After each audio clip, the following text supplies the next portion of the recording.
The rise and fall of Lululemon.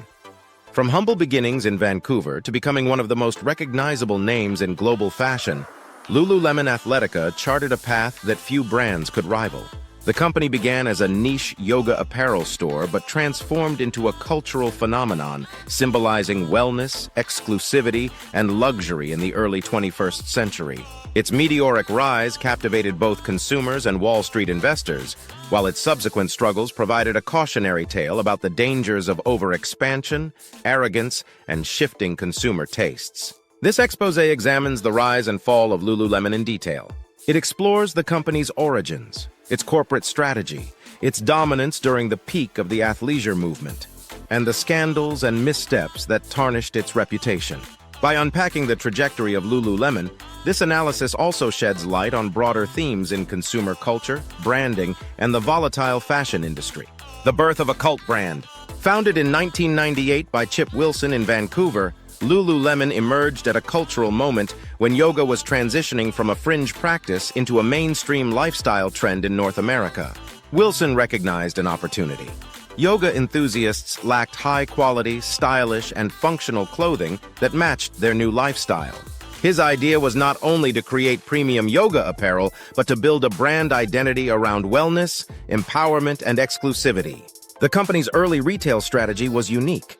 Lululemon stores were not just points of sale, they became community hubs. Stores hosted free yoga classes, decorated their walls with motivational quotes, and fostered a sense of belonging among customers. This sense of community created a powerful psychological connection with the brand. Wearing Lululemon became less about clothing and more about signaling membership in an elite wellness tribe. In doing so, Lululemon was not simply selling leggings, it was selling status. The high price tag, often exceeding $100 per pair of leggings, enhanced the sense of exclusivity. By deliberately positioning itself as a premium brand, Lululemon tapped into consumer psychology. People were not just buying comfort, they were buying identity, aspiration, and prestige. The meteoric rise. The 2000s and early 2010 marked Lululemon's golden years. As the athleisure movement gained momentum, the brand became synonymous with luxury fitness apparel. Lululemon expanded rapidly across North America, then internationally, capturing affluent urban markets where yoga and fitness had become part of aspirational lifestyles. Several factors underpinned its meteoric rise. Premium pricing model. Selling leggings for $100 or more created exceptionally high profit margins compared to competitors. Investors were dazzled by these numbers. Brand exclusivity. Lululemon limited its production runs, intentionally creating scarcity.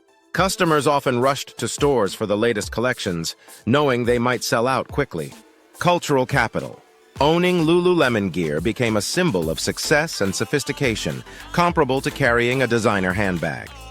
By 2013, Lululemon had become one of Wall Street's favorite stories. Its stock soared as revenues crossed into billions of dollars. Fashion analysts hailed it as the face of athleisure, a movement that blended performance wear with everyday fashion. Lululemon managed to outpace giants like Nike and Adidas in women's apparel, a feat that astonished market watchers. At its peak, Lululemon appeared untouchable. The company had mastered the delicate balance of exclusivity, quality, and cultural resonance. However, cracks were beginning to form beneath the surface. The cracks begin to show. In 2013, Lululemon faced its first major crisis, the sheer pants scandal. Thousands of customers complained that its yoga pants were see-through, forcing the company to recall tens of thousands of pairs. The financial hit was significant, but the reputational damage was worse. Customers began questioning the quality of a brand that charged premium prices. The scandal deepened when founder Chip Wilson exacerbated the situation with an infamous public statement: "Some women's bodies just don't work for our pants." This remark was widely condemned as body-shaming, elitist, and tone-deaf. It reinforced the perception that Lululemon was not only expensive, but also exclusionary. Wilson eventually stepped down from the company's board, but the damage to its public image lingered. This was more than a PR misstep. It exposed the fragility of Lululemon's carefully curated brand identity. Exclusivity had once been its greatest strength, but it now appeared as arrogance. Customers who once saw themselves as part of a community began to feel alienated. Competition and overexpansion. The fashion industry is notoriously unforgiving, and Lululemon's stumbles opened the door for competitors. Major players like Nike and Adidas aggressively expanded their women's lines, while newcomers such as Alo Yoga and Gymshark offered stylish alternatives. Fast fashion retailers further disrupted the market by introducing yoga wear at a fraction of Lululemon's price. In response, Lululemon attempted to diversify. The brand expanded into menswear, launched a line of footwear, and ventured into technology with the acquisition of Mirror, a home fitness device. Initially, these moves appeared bold and innovative. However, they ultimately diluted the brand's identity. Instead of reinforcing its core strengths, Lululemon seemed to be chasing trends. The Mirror acquisition in particular became a costly misstep. Intended to position Lululemon as a player in the booming digital fitness market, the device failed to gain traction. Losses mounted, and analysts began to question whether the company's once vaunted growth engine had run out of steam. Overexpansion is a common pitfall in retail.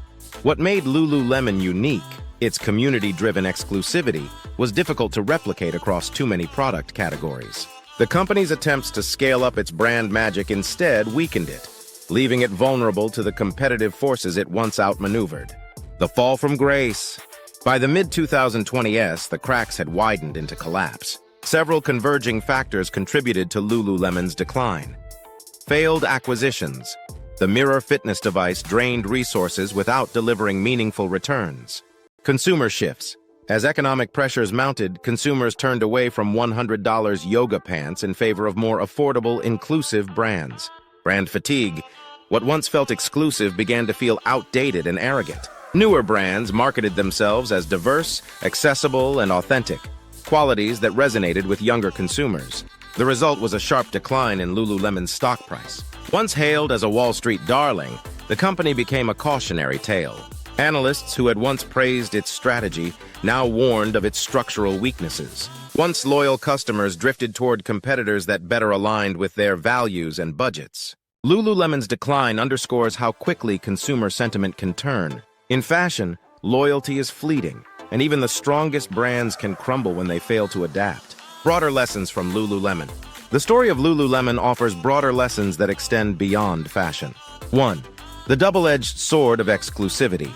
Exclusivity creates allure, but when it crosses into arrogance, it alienates consumers.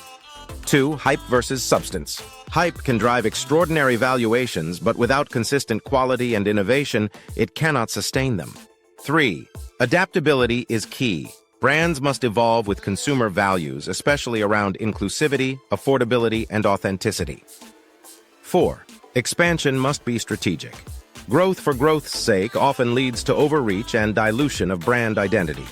Lululemon succeeded because it tapped into the zeitgeist of wellness culture. It failed because it confused exclusivity with sustainability. Its fall demonstrates that in an era of rapid cultural shifts, no brand, no matter how iconic, is invincible. Conclusion. Lululemon's journey from yoga studio floors to Wall Street stardom, and ultimately to decline, represents one of the most striking brand arcs of the 21st century. It exemplifies both the power and the peril of building a business on cultural capital. At its best, Lululemon offered consumers more than clothing. It offered identity, aspiration, and community. At its worst, it alienated those same consumers through arrogance, missteps, and failed strategies. Today, Lululemon remains a recognizable name, but its aura has dimmed. Its rise and fall serve as a cautionary tale for companies across industries. Culture is powerful, but it is also fickle. Brands that ignore this reality risk falling as quickly as they rise. Don't forget to like, share, and subscribe, because the truth matters more than the hype. Stay awake! Stay aware! This is Felix! See you next time!